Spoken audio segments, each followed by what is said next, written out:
take a look at the feed for today's talking points. If you can do us a favor, help us spread the gospel, spread the news. That is the I Love CVille show. We want to be the water cooler of conversation for Charlottesville, for Albemarle County, and for Central Virginia.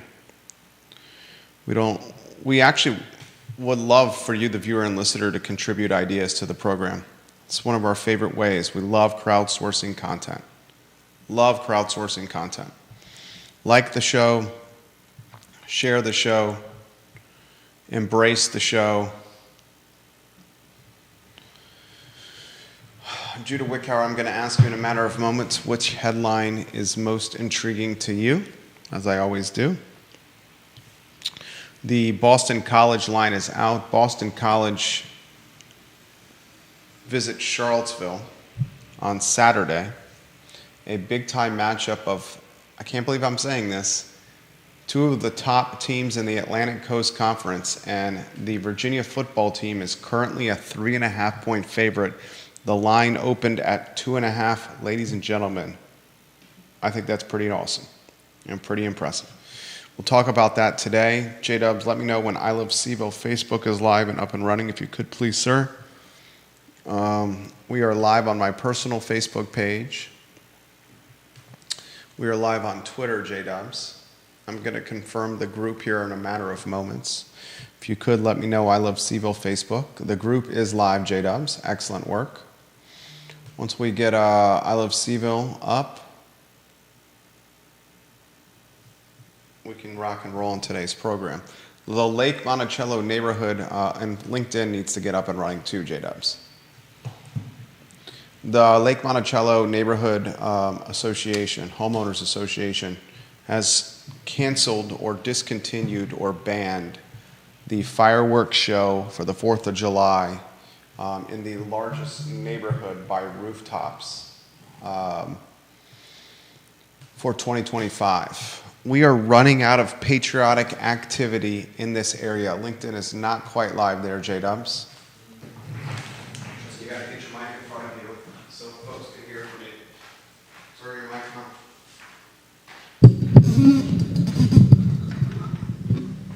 All right, we are live on I Love CVille. Thank you very much. Once we get live on LinkedIn, we'll get rocking and rolling here on the Monday edition of the talk show. I'm going to ask this question. Is patriotism waning in Charlottesville and in Central Virginia? Think about it. First Night, we're going to break some more news on First Night Virginia today. Judah's been all over this story for probably close to 2 years now with some inside intel. If New Year's Eve, which has an element of revelry and patriotism to it, is canceled in Charlottesville with the First Night Virginia now being discontinued, it looks like, yet again. The 4th of July fireworks extravaganzas are becoming a thing of the past. I mean, now it's a pay-for-play at Boar's Head. What is happening with patriotism in our community? We'll talk about that today. J-Dubs, if you can offer an update on LinkedIn so we can get the program rocking and rolling, my friend. Should be live now. We are live on LinkedIn. Excellent. I do see it live. All right. Thank you. We are ready to rock and roll. Quiet on the set.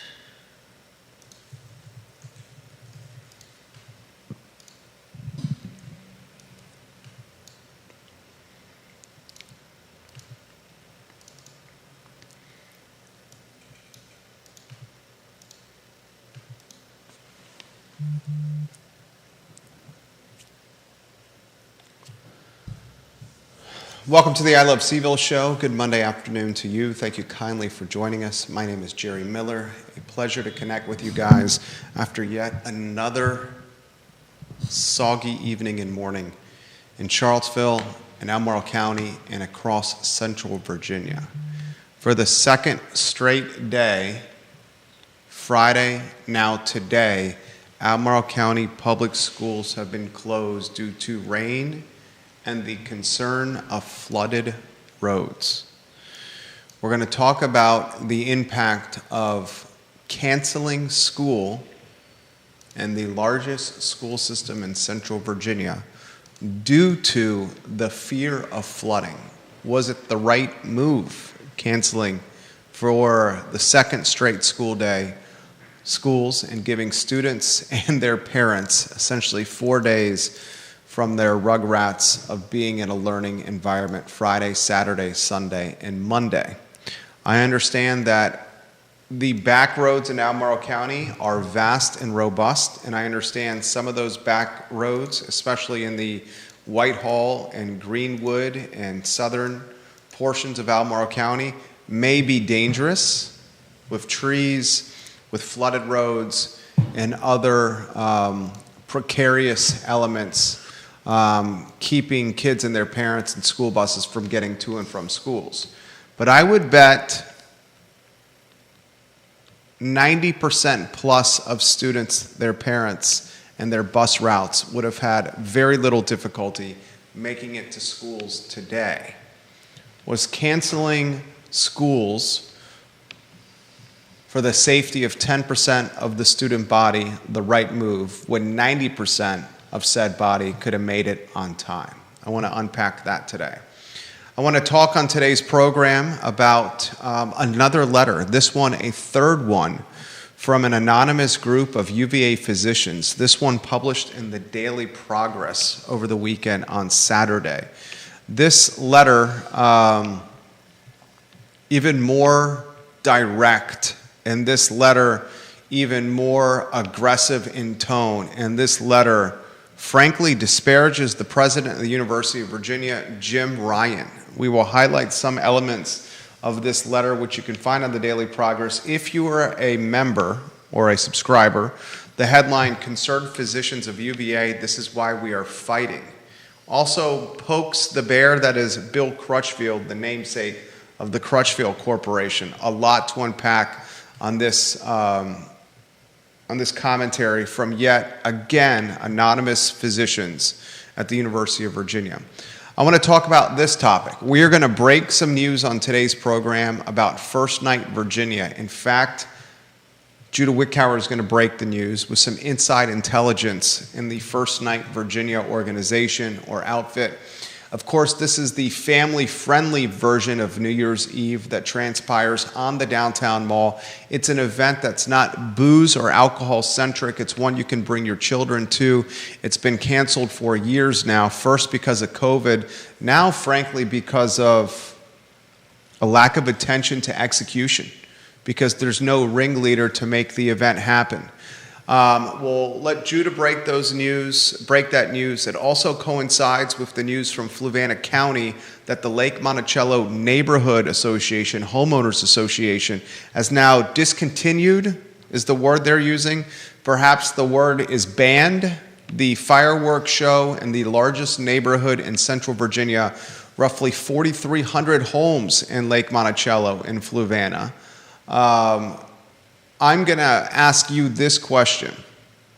With the fireworks show no longer part of Charlottesville and McIntyre Park, with the fireworks show no longer part of the largest neighborhood in Central Virginia, 4,300 homes in Fluvanna at Lake Monticello, with First Night Virginia now discontinued and banned, with jurisdictions really not taking a lead on celebrating holidays of merit across the calendar, I'm going to ask you this question, and it's a tough one to swallow.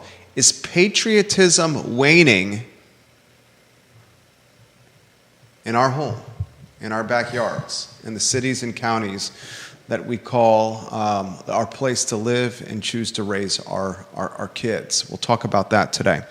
We'll talk Boston College visiting Charlottesville and Scott Stadium on Saturday. It's a 12 o'clock kickoff. ACC Network has the broadcast. The Wahoos open as a 2.5-point favorite. They're now a 3.5-point favorite. A battle of two of the best teams in the Atlantic Coast Conference. If I had said that at the start of the season, I would have followed that with a laugh. Now I say it straight-faced. Tony Elliott, Anthony Calandria, and Virginia have a chance, if they beat Boston College, to potentially climb into the receiving votes portion of both the coaches poll and the writers poll. Think about that, ladies and gentlemen. Remember, prior to the year starting, Las Vegas had the over-under on a win total for Virginia football at 3.5. If they win Saturday, they're at 4 and they're over. A lot we're going to cover on today's program. I want to relay something that was sent to me via LinkedIn. I was tagged in a comment section on a post that stood out to me. Number 2 in the family, John Blair, tagged me on this over the weekend, and I found it interesting. If you want to get Mr. Blair's photo on screen. A LinkedIn post, I will read it for you. Did not make the headlines, but I still wanted to pass it along to you, and I'm going to read verbatim starting now. There's a guy I know who's making hundreds of thousands a year, but he stayed in his apartment he and his wife had outgrown. I asked this guy, why are you staying in your apartment? You make a lot of money. You've outgrown this. The man responds with 2 words, because of rent control. This man was paying a couple grand a month, and it made absolutely no sense to either he or his wife to move when the same unit would cost at least 2 times more than that $2,000 a month. This man had an insane deal, and he did not want to give it up. There are many, many like him that stay in their apartments for many, many years.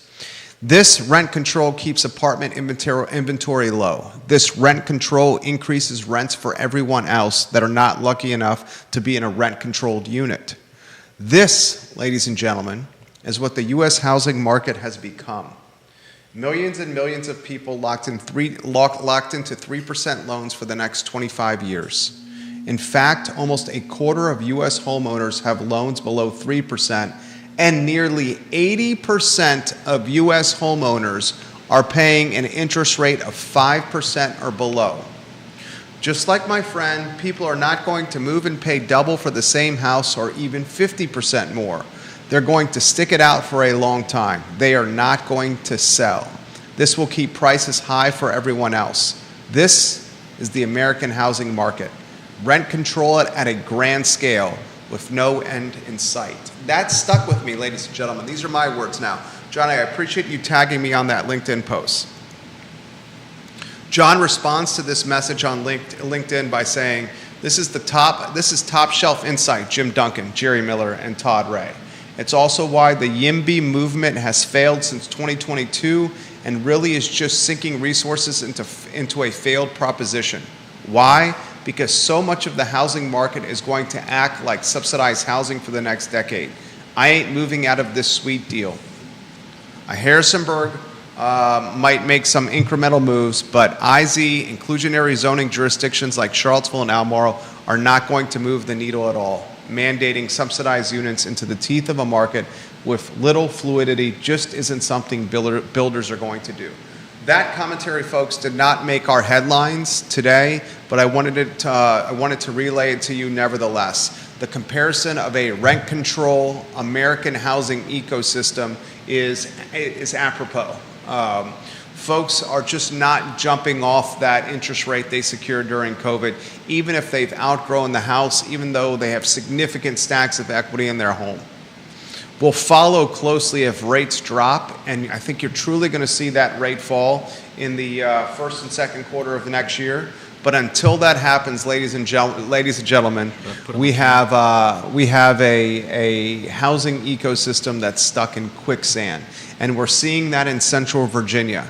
You talk to some of the folks that are on the supply chain of real estate in Central Virginia, and they'll say it is moving very, very slowly, whether that's brokers, appraisers, inspectors, agents, realtors, bankers. The inventory just is not moving, and rates have fallen. The most expensive time a lot of people who have said to buy a house in American history was September 2023. October of last year. That's when interest rates were at their peak. They've fallen since. In some cases, a point in change or more, and still the inventory is not moving. Still not moving. Judah Wickhaver will weave you in on a 2-shot. We have a bet with the Lewis Mountain neighborhood. The over-under is 9 houses will hit the for-sale market. You have been credited for 3 have hit the market. You have between now and the next 90 days and change, tomorrow's the start of the fourth quarter, to find 6 for a tie, 7 for a win, a bottle of Johnny Walker Black on the line. Yeah. How are you feeling about this bet as we enter the fourth quarter tomorrow? It ain't looking good. What's that? It ain't looking good. But we'll see. We'll see. You still have time. You still have time. The lead of the show, if you want to get the lower third on screen, is a letter penned by anonymous physicians to the Daily Progress. Concerned physicians of UVA, this is why we are fighting. This letter, more aggressive in tone, Judah. Yeah. This letter, I'd say disparages Unsurprisingly. I'd say disparages Jim Ryan. And as you said, a certain local business owner. Makes reference to Bill Crutchfield, who wrote a letter on behalf of Craig Kent and the dean of the medical school. Crutchfield's reference in this letter. I'll read the portion they offer on Jim Ryan. And this is a quote from the letter. We are also highly disappointed that UVA President Jim Ryan sided with his administration and quickly dismissed faculty concerns while scolding the writers of the no confidence letter as if he were addressing misbehaving teenagers. We find this irresponsible and disturbing behavior from our university president. Amazingly, he tried to convey that since the letter was signed by 128 faculty, the remaining faculty must have chosen not to sign, so he either ignorantly or deceitfully concluded that only 9% of the faculty are represented. You are very wrong, Mr. Ryan. The bullying and retaliation from this administration is so great that physicians are afraid to sign. Imagine that occurring in an academic university founded by Thomas Jefferson on the principles of free expression and values of mutual respect. Jim Ryan, unbelievable, in a crossfire again. Yeah. What stood out to you about this third iteration of an anonymous commentary from these doctors? This is the third one they've written. They are not going away. No, they're clearly fed up, and they're clearly not happy with the response that they've gotten from both Ryan and the friend of the university, who they call friend of the administration rather than friend of the university. Right. Bill Crutchfield. You, Mr. Friend of the University, are no friend of the physicians. And it's clear that they're ready to have this story told. I think they've been following official channels for what sounds like most of this year, if not longer, and after receiving little to no help in fixing what they see to be a lot wrong with the hospital, I think they're ready to go. I don't know if I'd say scorched earth, but I think it's on the cusp of scorched earth here. I'd say it's getting close. The next step for the letter writers, and I've said this from the beginning, is signing their names. And one of the reasons this story hasn't gotten even more magnitude with regional or national media is the anonymous nature of the letters. Yeah. If you want the New York Times, the Washington Post to truly cover this story and for it to make national news, and I would imagine that's what they want, they're going to have to offer their official John Hancocks on this letter. And they're saying we cannot offer our John Hancocks. They continue to say why, because if we do, there will be aggressive retaliation against us. Repercussions. Do you understand an environment professionally where men and women have gone years, if not a decade plus, through school, in many cases gone hundreds and hundreds of thousands of dollars in debt to pursue a profession that is not the profession financially that it once was, a profession mired in red tape and paperwork and bureaucracy and policy and oversight? I think that's been a problem for quite a while, but I think we're seeing it more and more in places where you would expect the highest standards, especially considering UVA's honor code. Well said. Very well said. And think about it this way. These folks are saying if we sign this letter, the retaliation will be swift and punishable and aggressive against us. And they've said that many of their number have already been dealing with retaliation.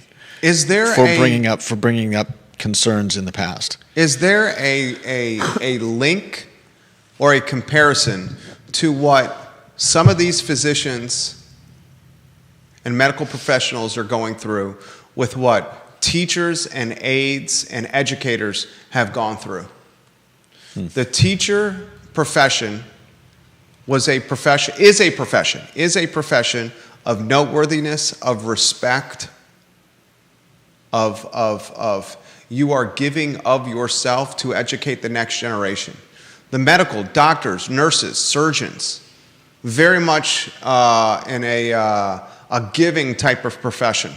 Going into hospitals, putting your health on the line, working long hours, working nights, working weekends, working holidays, sacrificing your family. Items outlined in this letter for the betterment of other people. The folks in this medical professional community, thank you, very much like the teachers in our educational community that are saying, we are sacrificing the betterment of us and time with our family to help other people, and we're being disregarded and treated as if we were something on the bottom of people's shoes. Mm-hmm. And that's what they highlight in this letter in the Daily Progress. Yeah. We're seeing the emails sent to us and the thank you sent to us from those in the University Physicians Group. They are listening and watching, and I would encourage the next step is got to be acknowledging with your signature who is behind this movement and effort. And they highlight in this letter on Saturday to the Daily Progress, it's significantly more than 128, 9% of staff. It's significantly more. But others are afraid to join our movement. We'll talk about this on Thursday when Thomas Neal, the president of the Jefferson Council, will be live on the show from Baltimore, Maryland. That should be an interview that is going to include the honor code and whether it needs to truly return to a single sanctioned status, and an interview that talks freedom of speech at the University of Virginia, and is it truly a free speech hub? An interview that will talk protesting standards and protesting rules and regulations, Jim Ryan's future at the university. Remember, the co-founder of the Jefferson Council, Bert Ellis, is on the Board of Visitors right now.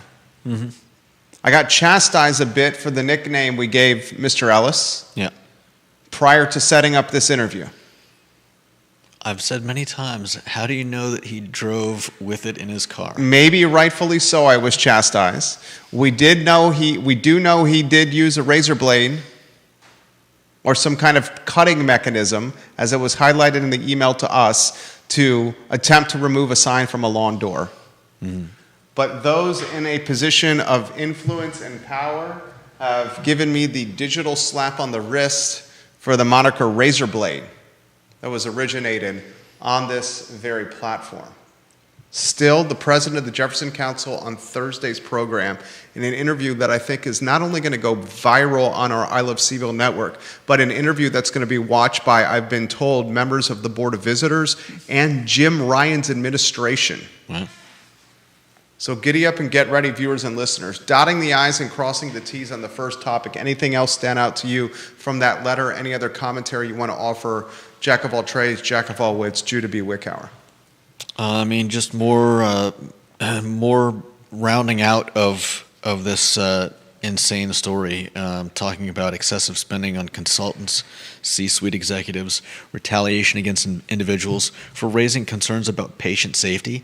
I mean, with all that's come out in the last week or two, I would seriously have some problems if I was getting ready to go get a procedure done at UVA. Did you hear me? Not with the physicians or the nurses or the staff, but it sounds like a lot of these individuals have their hands tied when it comes to to what's going on in the hospital. And if there are issues with safety and they're not allowed to make changes, that would make me very scared to go there or send someone I loved to the UVA hospital. Did you hear me pass along our firsthand perspective with our 22-month-old to the Erpies last week? Yeah, I think so, vaguely. I've touched on this story briefly on the show. Late August, maybe early September, so within the last month, my wife and I took our 22-month-old to the UVA Children's Hospital for a planned surgery. He had a clogged tear duct. Mm-hmm. And this surgery had been planned and on the schedule for weeks after some visits to the UVA hospital and the doctor, Dr. Carter, confirming that the tear duct was in fact clogged. So we go to the UVA Children's Hospital right there across from Farm Bell Kitchen in the UVA corner, literally smack dab on grounds. Mm-hmm. We show up 90 minutes early. We found it odd. Why do we have to show up 90 minutes early when we have a 22-month-old? We go to the waiting room. We're called 90 minutes, right when we check in, about 5 minutes after, into a room the size of a tiny bedroom, maybe 100 square feet. Mm-hmm. My wife is extremely emotional. I'm emotional. Yeah. Our 22-month-old is crying. He's like, what the heck am I doing here? Because it's the unknown. Yeah. We go into this room that is maybe 85 square feet that has no windows. A glass door is slid behind us. Mm-hmm. We're basically in a room, shoulder to shoulder, sitting across from someone in billing at the UVA Children's Hospital from their desk. She has paperwork in front of us and says, the bill for this surgery is like $11,800 with the insurance you have, which is basically catastrophic insurance we have. I'm self-employed here, as we try to keep monthly premiums and deductibles, whatever the word is, in check. Mm-hmm. And they're like, out of pocket, your cost is $4,800. You need to pay for this now. Oof. I have my arm around my wife. Our 22-month-old is crying. My wife next to me is crying. I'm trying to console her. We're 90 minutes away from our child wearing a hospital gown and taking into a surgical room, having an IV in his hand. Mm. And we're being presented with paperwork prior to the surgery and saying, you need to pay for this now. How are you going to do that? And I would like to say that I'm very good with managing the household budget and money, which track record is there, would indicate that. And I said, here's the card here. Are you okay, sweetheart? Let me see what I can do with Zachary.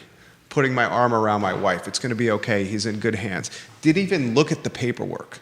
And in retrospect, I feel, almost less of a dad or a man than I should. I felt I handled it poorly. Because in any other situation, buying a car, buying a house, buying a rental property, negotiating a deal on behalf of a client, setting up a professional arrangement for someone that's buying a business, helping a client find funding to scale his business. In any other situation, I am the voice of reason that outlines every item on the paperwork, reads every contract. We've talked about this. I read every effing contract that comes across my desk. Everything. Yeah. I figure out the holes, the issues. I provide value for clients. I provide value for the deals I'm in. In that scenario, I was across from someone in an 80 square foot office with no windows, my wife bawling, my kid crying hysterically. I just gave the visa over and we paid for it. And at one time, ladies and gentlemen, the bill was sent to your house and you had 30 days to pay the bill. Yeah. You would pay the bill after what's your address? We'll send you the bill. Now you're paying for it now. Mm-hmm. And you're asking to be paid for it in your most vulnerable state when your partner is crying and your child is bawling. Yeah. I found the whole thing despicable. I'm going to be straightforward. The entire process reeked of used car aggressive tactics. Salesman tactics. Yeah. And I'm not trying to throw shade on used car salesmen. Not all of them are aggressive and do tactics like this, but you know what I'm talking about. Mm-hmm. That's what it reeked of. Yeah. Pushing you to make a decision when you're not, when you're in a not in the right state of when you're in mind. a fragile mental state and worried about family. There it is. John Blair on LinkedIn. I would like to know what you and Judah think of this. Where are Charlottesville's activists when it comes to this situation at UVA Health?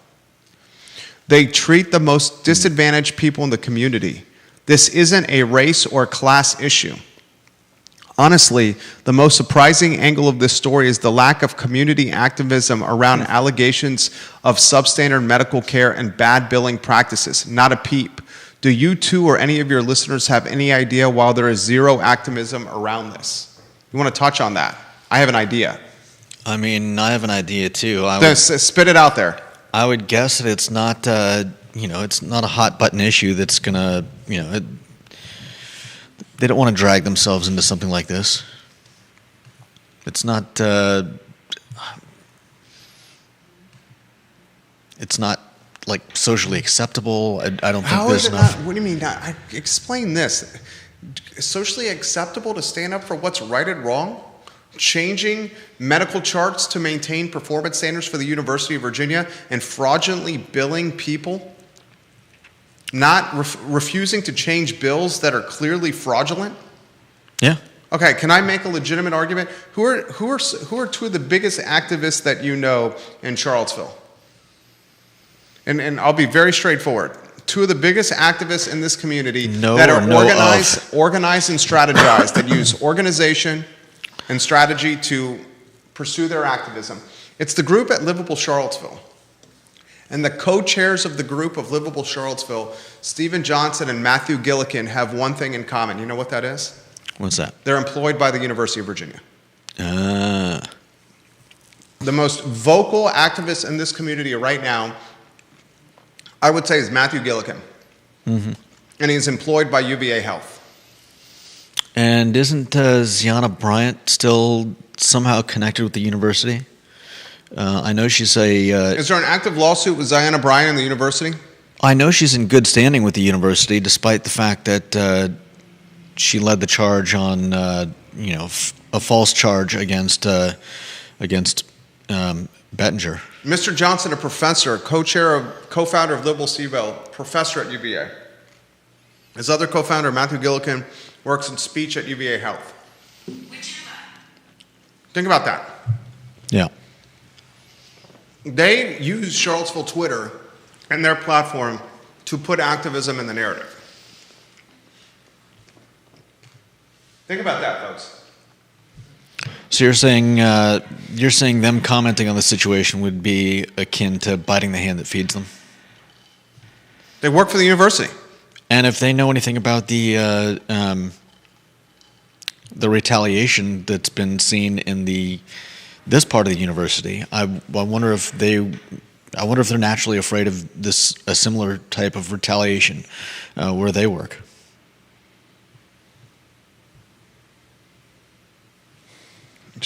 You make the decision. Deep Throat's got some commentary that he's going to offer us. Then we'll go on to the next topic. He says the people who are in trouble from the billing are people who are neither poor enough to be on Medicaid nor rich enough to have Cadillac insurance. It is the middle class. Same people who have small single-family homes. The activists hate those people. Yeah. He says the clients of activists are on Medicaid. They don't pay anything. Mm-hmm.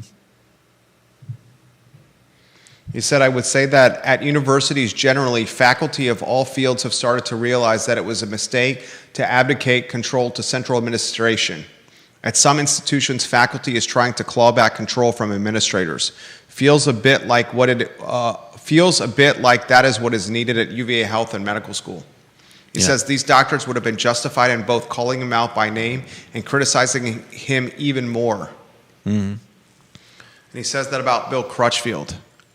He says Crutchfield might be a great electronic salesman, but in his terms of knowledge of health systems generally, and this one in particular, he should understand that his involvement is that he was put on a board as a gesture to a donor. Yeah. The next step for the 128 is to put their names on something. That's the next step. And to John's point, where are the Nakia Walkers and Tanisha Hudsons and Diana Bryant's and Dr. Wes Bellamy's and Matthew Gillikin's and Stephen Johnson's on this storyline? It's just not a sexy enough proposition. Higgins of Greenwood gives props to Deep Throat. He says, good call from that guy, exactly. Georgia Gilmer, it's not affecting the social justice activists because if it did, they would be on it. Sandra McDaniel, if you ever worked at UVA or currently work there, you're not going to say anything. This is the same tactics utilized by the mob. These are the same type of tactics utilized by the mafia. Think about it. Fear, power, retaliation. I would say anyone in power, largely. There's a lot of people in power, Judah, but they don't have this kind of power. I know. I'm talking about like corporations. Whistleblower protections Are disappearing. But still are out there. Yeah, but I don't know that they're always effective. If you're following us on YouTube, subscribe to the channel. We love when you watch there on YouTube. Viewers and listeners, let us know your thoughts. It's the 108 marker, and we have other topics we got to get to on a Monday. Anything else you want to offer on this before I change topics? Ginny Who, thank you for the retweet. Got the paper and TV station watching us right now. Sandra McDaniel, do not bite the hand that feeds you. Yeah. That's what Judah said. If you don't bite the hand that feeds you and you're an activist on so many other fronts, does that make you question the authenticity of said activism that exists? I think a lot of us always have questioned because of the selective nature of what they choose to go after. Choose to pursue. Kevin Higgins, the UVA Medical Center will put liens against sick patients' homes. Mafia, it's way worse than the mafia. They take homes from people. Yeah. That was well covered by the Washington Post. You find me an organization that does this. The only place you can go for this kind of care and health in the entire region is us. Yeah.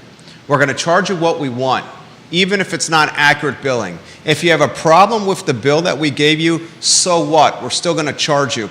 And we're going to change the charts that are next to your bed to maintain our sterling reputation so we can keep billing at this standard and keep getting people to come see us. You got a problem with that? So what? You can't go anywhere else. And if you don't pay us, we're going to take your effing house. We're going to put a lien on your paycheck. You're going to pay us.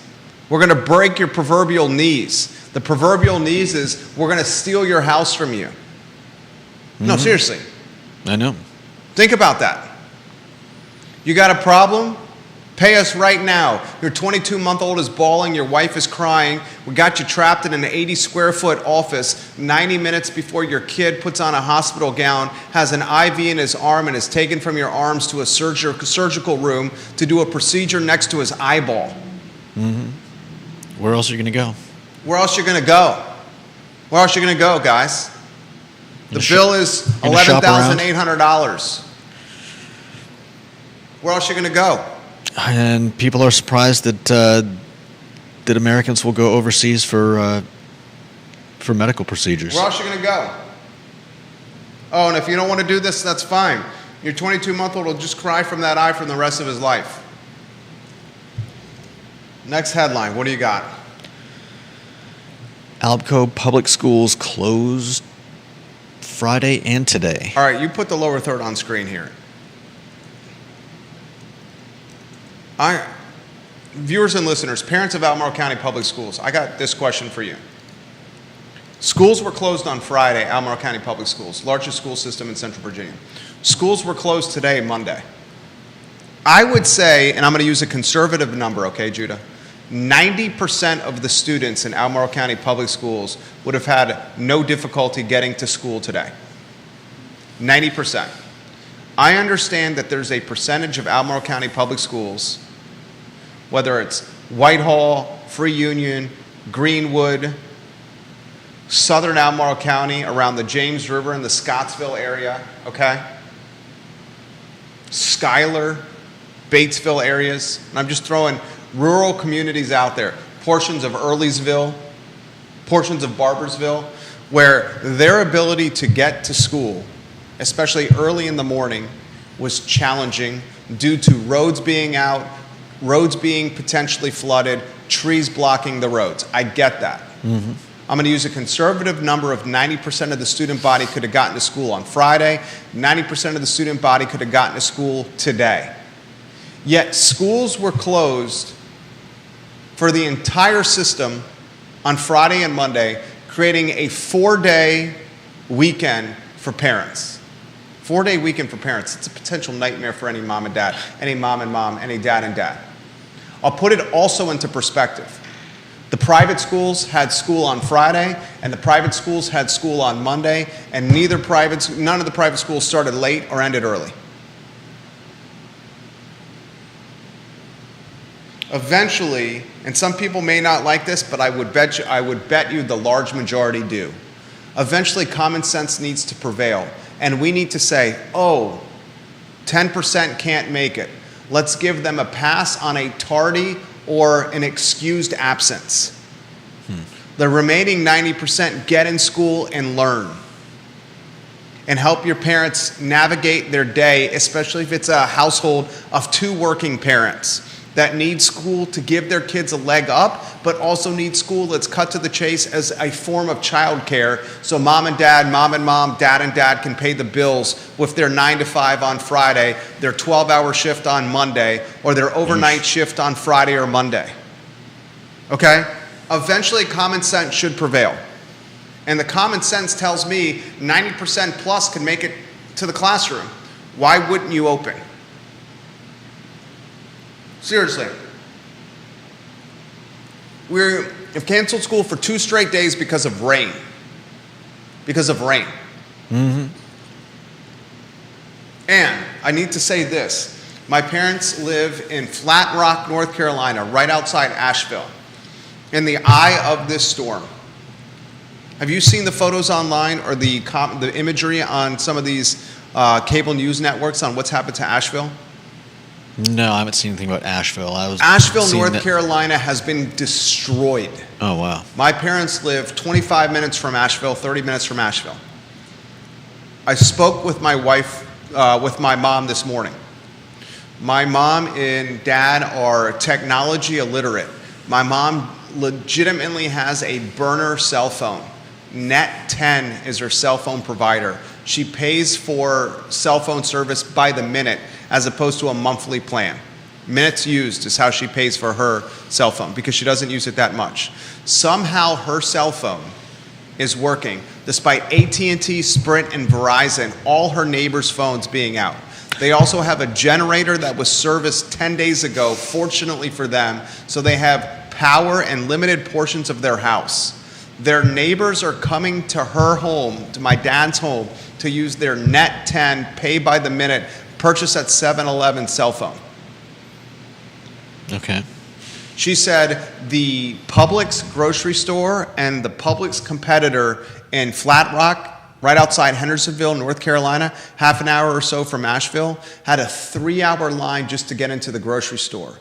They were only allowing 15 people in the store at a time. You had to pay cash. None of the credit card systems were working. If you had to get cash from a bank, none of the banks could give you cash because they didn't have power. So think about this. You have grocery stores that saying we have only cash, and the bank saying we can't give cash to you because we don't have power. This is a disaster. And I'll say this, and you want I'll catch them hell for this comment, but it must be said. Are you ready for this? You ready for this one, Judah? Okay. Until the damage from this hurricane has been alleviated or resolved in Florida, in Georgia, in South Carolina, North Carolina, and Tennessee. We're talking one of the most damaging hurricanes in American history, ladies and gentlemen. Yeah. One of the most damaging hurricanes in American history. until the damage from these hurricanes has been repaired, alleviated, and brought back to its original form pre-hurricane. I don't want anything from an America standpoint saying, oh, we're going to go to this country outside the United States of America and give them millions, hundreds of millions, or billions of dollars to help their relief and their quality of life. You want to start with quality of life, help, and relief? You start in the country that you're governing before you look outside the borders. Yeah. And that'll piss some people off. But Frank, that's a common sense approach. You talk your Americans and your citizens first before you go somewhere else across the world and drop off water and food and shelter and other kind of quality of life improvement infrastructure.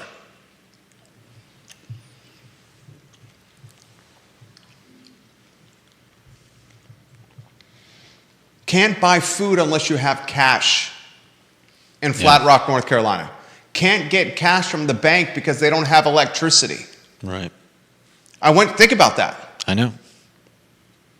I want you to think about that. That's our digital age. This is the argument for having cash on hand.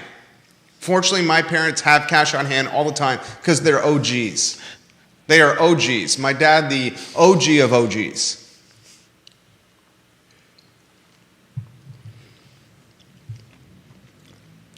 Pray to God for the people in Florida, North Carolina, South Carolina, Georgia, and Tennessee. I pray to God. This is weeks, if not longer, of recovery. Not only that, I was hearing on the news that in a lot of these places, generally speaking, it's usually about 1% of the people living there actually have some type of flood insurance. And of course, most of us who own homes, and probably a lot of us who don't, know that your regular home insurance does not include flooding. So there are and there's various kinds of flood insurance too. A lot of people, if you look at the insurance you have for your house, have flood damage. This is going to be the next shitstorm that hits. Excuse my language, parents that are watching with your kids in your car. I apologize for using profanity. My wife is going to chastise me for that. You got to stop doing that, Jerry. I'll hear about that tonight. Here's the next shitstorm that's going to happen. Okay, it's going to be this. It's going to be the insurance providers are not going to pay out for these flood destroyed homes. Yeah. That's the next thing that's going to happen. That you heard it right here. And the insurance providers have said you had damage insurance, you didn't have catastrophic flood insurance. And then you're going to have hundreds of thousands, millions of people, who even knows what the number is at this point, unable to repair their homes while still having debt owed to the bank. And the house is the collateral on the loan they have. You see what I'm saying? Oh yeah, I read a comment from someone recently talking about the fact that they lost most of what they had, and they had taken out a fortunately small loan to pay for moving their stuff. They had recently moved into this house that was that became flooded not long after they moved in, and they had taken out a small loan to pay the moving company to get all their stuff to the house. And now all that stuff is ruined and destroyed, and they're still paying off the loan that they took out to get all that stuff to the house. This comes from Facebook message. With the UVA billing, I hear you, Jerry, so many times, but worse recently. I've seen some crazy bills from the health system for adult care and through the children's pediatrician's care. The way it is presented and in pressure situations at times is puzzling. I've commented to my wife many, many times. I am an educated English first language competent person with lots of business, financial, and legal experience, and I read every word of every paper I sign.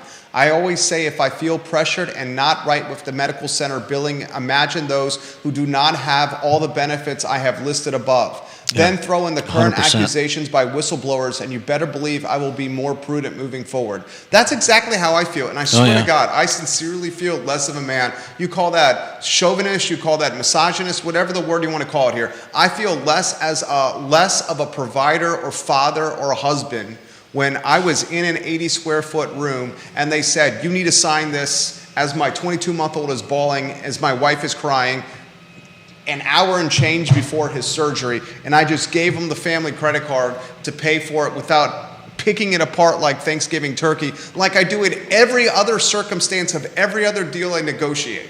Yeah. Literally what I do primarily for a living is structured deals. That's what we do here. Mm-hmm.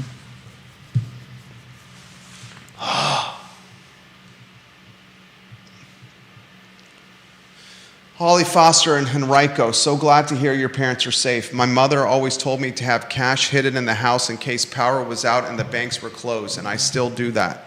Mm-hmm. Georgia, amen, Jerry. Take care of our citizens first. She says, here's an update from outside Asheville. Publix in Weaverville is open. They are accepting credit cards and will give $40 cash back with debit cards, limiting purchase to 4 gallons of water and 1 bag of ice per household. Very little food on the shelves, but a good amount of produce. The Shell station on Monticello and 2570 has gas, and they are directing traffic entrance only from 25 to 70. Credit cards accepted. My mom and dad filled up their 2 family Subarus prior to this storm because they're the people that prepare for the worst in every regard. In every regard, they prepare for the worst. So they had the Subarus filled up. Dre drove by the gas stations in Flat Rock and Hendersonville, and said the line was not hours long, but it was half a day long. Oh, man. Half a day long, with signs where the gas prices were, you know, the charge per gallon, that said cash only. Janice Boyce Trevelyan. My brother did a stem cell transplant at MCV, no better there. It's too bad.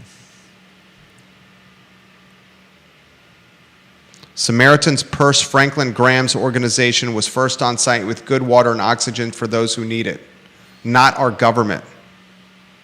Have we heard from the president? Which one? Have we heard from the president? I sincerely, I'm asking this question. Have we heard from the president on this? Has Biden said anything? I wouldn't be surprised, but I haven't heard it. Vanessa Parkhill, the weather-related closures are not going away. It was similar 20 years ago when my kids were there. Now public schools are even more likely to close than back then. It's bananas. And what's bananas is the private schools are in school and not missing a beat. Yeah. So it's the further of the separation of the haves and have-nots. You realize that. Vanessa Parkhill, the situation you're describing makes preppers not look so extreme. I'm with you, Jerry. I heard someone put it this way the other day. When there's an emergency on a plane, you're told to put your mask on first, meaning take care of your own business first before reaching out to others. Last night, 60 Minutes did a piece on Florida homeowners who got shortchanged by insurance companies after a hurricane 2 years ago. Some got checks for less than 90% of what the adjuster submitted in the beginning. Scary. People are going to get screwed here. That's another racket to follow closely. The insurance racket. Yeah. Did you find has Biden said anything? Let's see. There's a lot of what Harris and Trump are saying. 125. I got to go to the next topic. There's a YouTube video. President Biden delivers remarks on his administration's continued response efforts to Hurricane Helene. George Gilmer said he finally spoke today at 10:30. May have to call Congress back into session to pass a supplemental to aid recovery and rebuilding. What's the next topic? Next, we have bad news about First Night Virginia. All right, Judah's gonna break some news right now. I love when Judah Wickhauer breaks some news. Show is yours, Judah B. Wickhauer, jack of all trades, jack of all wits, talented broadcaster. So here's the information that I have from my friend who is he's the person that works on the website keeps the website up to date when he's actually getting paid. No first night. You're reading directly from the phone? So this is, okay, break the news. These are notes that I've taken while talking to Go him. ahead, I love it. Drake Vandercastle is the lead on. He's in control of the Executive First Director Night of First Night Virginia. Yeah. He was going to pass the baton. That fell through. So he is back in charge. He could not get the Omni for a headquarters. He couldn't get the Haven, possibly because he was doing this later than he should have. Not only that, he pays for everything out of his own pocket, and he doesn't seek funding. So obviously that makes things difficult when trying to organize something like this is dependent on your bank account being being capable of all right, First Night covering Virginia the costs. This is probably not going to help anyone, but the website has data going back to 2014. If somebody wanted to take over, the website is able to draft musicians' contracts. In other words, they can go right onto the website, fill out a form, and have a contract that they can print out. And then, of course, it's just a matter of somebody organizing where and when they would be playing. And the website can do everything in terms of selling tickets and wristbands. So it would mostly be a matter of and you and I know it's probably not possible, but on the off chance that somebody wanted to take this on, really you would just need to get the word out, get people on. There's not a chance in hell someone's going to execute a First Night Virginia right now, the 30th of September, 90 days and change from the New Year's Eve party in the downtown mall. Not a chance in hell you're going to be able to do it. How many years in a row has this been canceled? I would guess 3. This would be the 4th.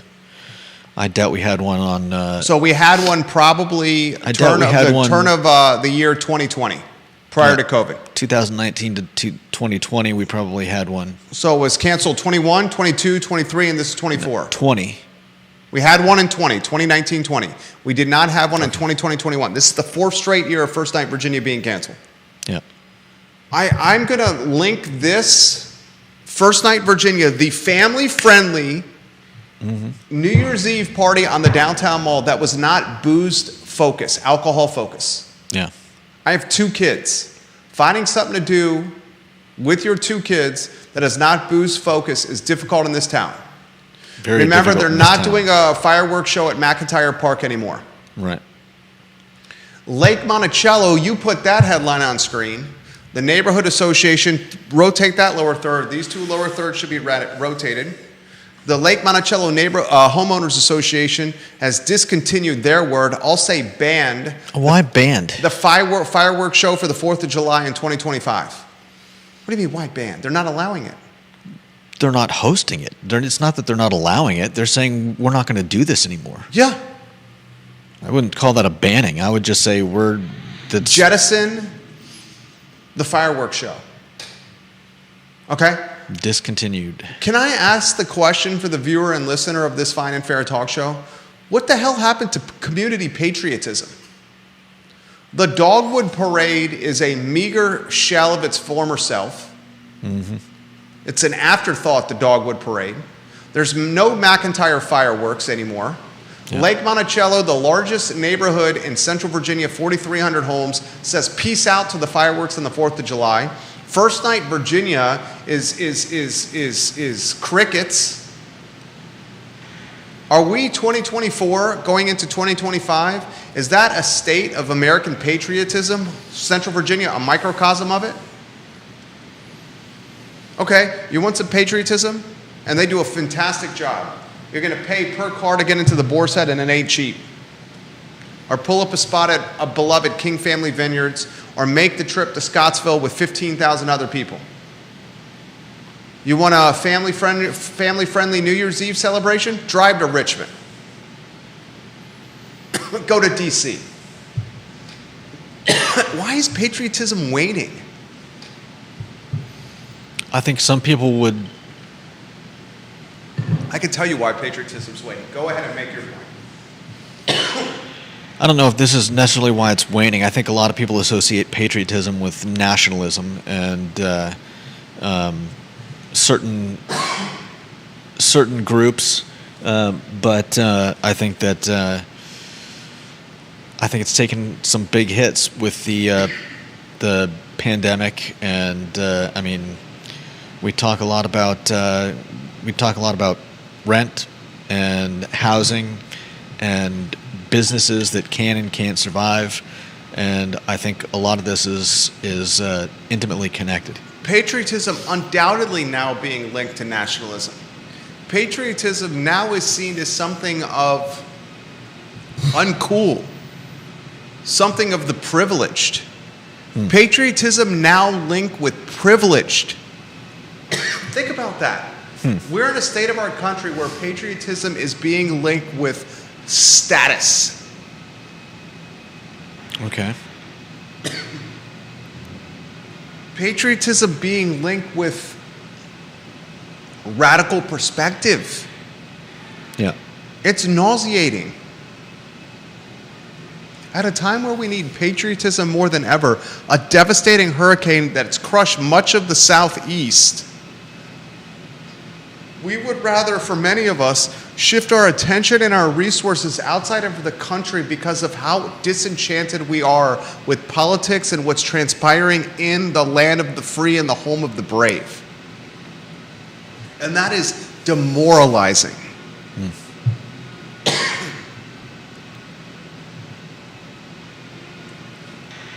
Last topic on the show, what is it? Is it the Boston College one?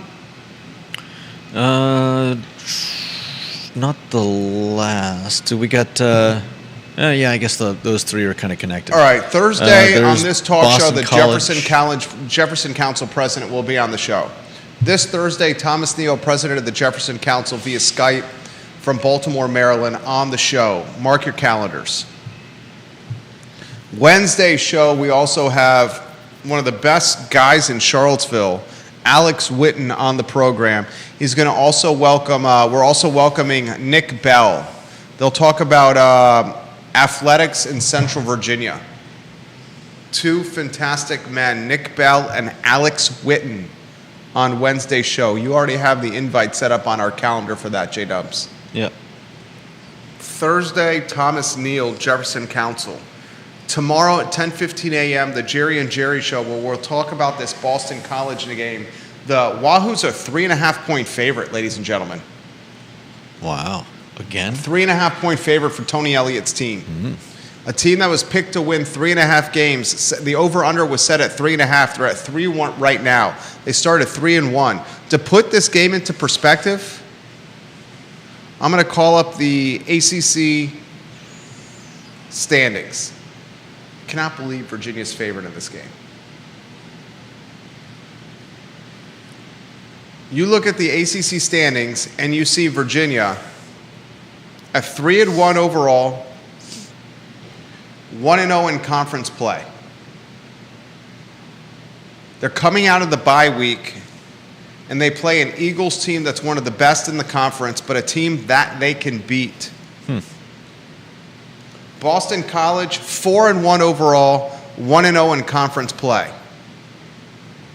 Whoever wins this contest will sit atop the ACC standings. They may share it with somebody else, but they'll be atop the ACC standings. And if UVA wins this game, they may be a top 25 ranked team, certainly in the receiving votes portion of both polls. Follow it closely. 10:15 a.m. tomorrow, Jerry and Jerry Show. Yours truly and Jerry Hootie Ratcliffe, Virginia Sports Hall of Famer. For Judah Wickower, I'm Jerry Miller. So long, everybody.